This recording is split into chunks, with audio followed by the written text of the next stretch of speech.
Hello everyone, আজকে এটা খুব ইম্পর্ট্যান্ট দিন আমাদের জন্য যে আমি জানি ভিডিওটা বানাচ্ছি in memory of my loving elder brother, আমার জ্যেষ্ঠত দাদা শ্রী দেবাশিস নাগ, যিনি আজকে আমাদের মধ্যে নেই।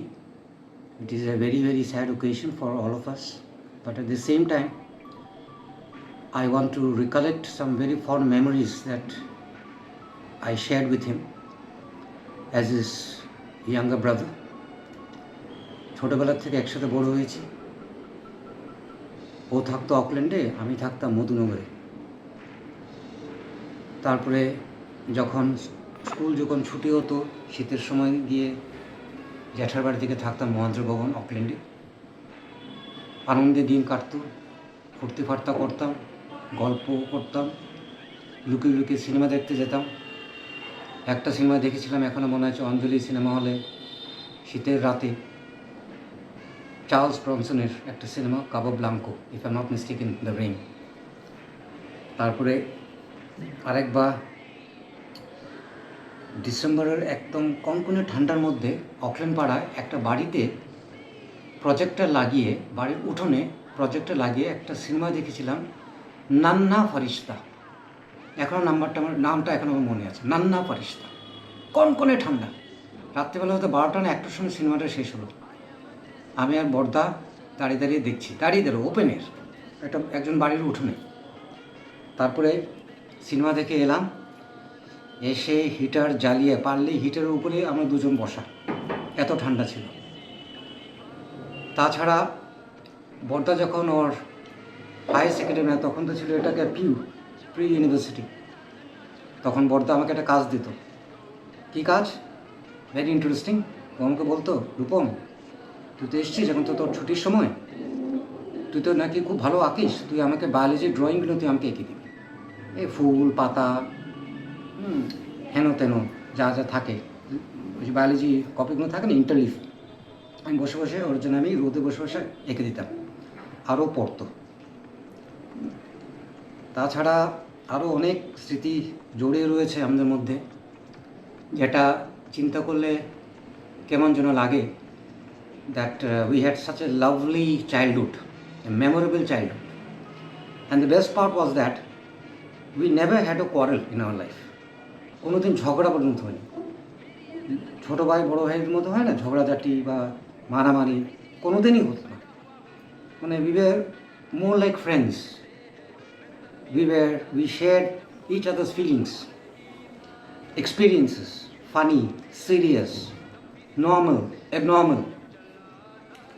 একবার আমার এখনও মনে আছে, কাকুর বাড়িতে লাবানে অরূপ ছিল, আমি ছিলাম, শীতকালে তো আমরা থাকতাম একসাথে। তো বর্দা, ওরও থাকার কথা, ও এসছে সন্ধ্যা রাতে এসছে। আচ্ছা ঠিক আছে, এসছে, ও থাকবে, এখন কাকিমা রান্না করে আমাদেরকে খাওয়াবে। তা আমরা তিনজন, 3 মাস্কেটিয়ার্স একটা বিছানায় শুয়ে আছি। হঠাৎ দেখি বর্দা, ও খালি দেওয়ালের দিকে মুখ করে শোয়া। তোকে আর যত আমরা বলি তুই আমাদের দিকে টার্ন কর না, ওর দিকে টার্ন করে না। পরে বুঝতে পারলাম বেটা বিয়ার খেয়ে এসছে, বিয়ার খেয়ে এসে ও দেওয়ালের দিকে মুখ করে ঘুমোচ্ছে, ঘুমানোর চেষ্টা ভান করছে। আমি তো ধরে ফেলেছি ওকে, ওরূপকে বলে, ওরূপ, বর্দা কিন্তু বিয়ার খেয়ে এসছে রে। বর্দা খালি বলে, চুপ, কইস না, কাউরে কইস না। আর এদিকে কাকুকে আমার ভীষণ ভয় পেতাম, কাকুকে সবচেয়ে বেশি ভয় পেতাম। আচ্ছা যাই হোক, ওটা আরেকটা ভেরি ইন্টারেস্টিং স্টোরি। তারপরে আরেকবার, if I am not mistaken, কাকুর বাড়িতে একটা পার্টি হয়েছিল না, সরি, নিউ ইয়ার্স, হ্যাঁ, একজন গিফট পাঠিয়েছিলেন, ওয়ান মুসলিম ফ্যামিলি। ওনারা একটা যে তান্দুরি স্টাফড চিকেন বলে না, হোল চিকেন স্টাফড, রাত্রিবেলা উনি পাঠিয়েছেন বাড়িতে।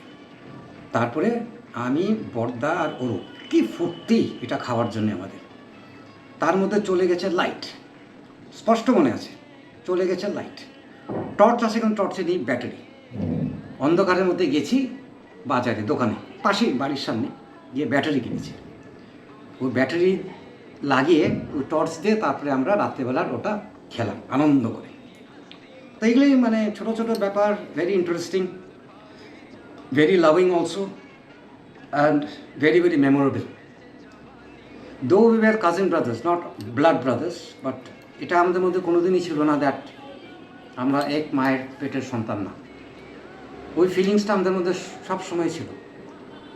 আজকে বড়দা আমাদের মধ্যে নেই হয়তো ফিজিক্যালি, কিন্তু mentally he is always there in our minds, and I still remember his face, his hair style, and বড়দা had a very unique way of combing his hair. চুল আঁচড়াতো না, ওর কাছে একটা রাউন্ড ব্রাশ ছিল। আমরা যেমন এখন ফ্ল্যাট চিরুনি ইউজ করি না, ওরটা ছিল রাউন্ড ব্রাশ। ও চান টান করে এসে বিছানার মতো শুয়ে থাকতো, মাথাটা ফেলতো বিছানার নিচে, মানে মাথাটা ঝুলতো। তারপরে ও মিঠুন চক্রবর্তী স্টাইল করার জন্যে চুলকে এইভাবে করতো, এমন শুয়ে, যাতে ব্যাক ব্রাশটা থাকে। তখন ব্যাক ব্রাশ ছিল ফ্যাশন, আরও বেশি করে করতো। আমি বলতো, বড়দাদি কী করছি? দাঁড়া, আমি এখন এটা নতুন স্টাইল। ওর চুল সোজা হয় না, আবার এটাকে শুয়ে শুয়ে অর্ধেক ঝোলা অবস্থায় এইভাবে ও সাজতো। আর মিঠুন চক্রবর্তী ছিল ওর ফেভারিট। লুকুলিকে সিনেমা দেখতো বড়দা, প্রচণ্ড সিনেমা দেখতো, এসে আমাকে গল্প শোনাতো। ফার্স্ট সিনেমা ও দেখলো ডিস্কো ডান্সার, এসে কী গল্প আমাকে। তারপরে বললো গান মাস্টার G9, সুরক্ষা, এখনও মনে আছে মিঠুন চক্রবর্তী। আর অ্যাক্টিং কি, মানে পারলেই মিঠুনও ওর সামনে হার মানে বড়দার অ্যাক্টিং দেখে, মানে ইন লিউরের ডিটেলস প্রত্যেকটা জিনিস ওর কাছে মনে আছে। গান মাস্টার G9 এমনি বুঝছস নি, রূপক এমনি মারে, এমনি মারে। তারপরে মিঠুন চক্রবর্তীর ডিস্কো ডান্সারের সেই সিন, ওই নাকি গিটারের মতো নাকি কারেন্ট লাগিয়ে দিয়েছিল তো মিঠুনকে মারার জন্য। These are very wonderful memories.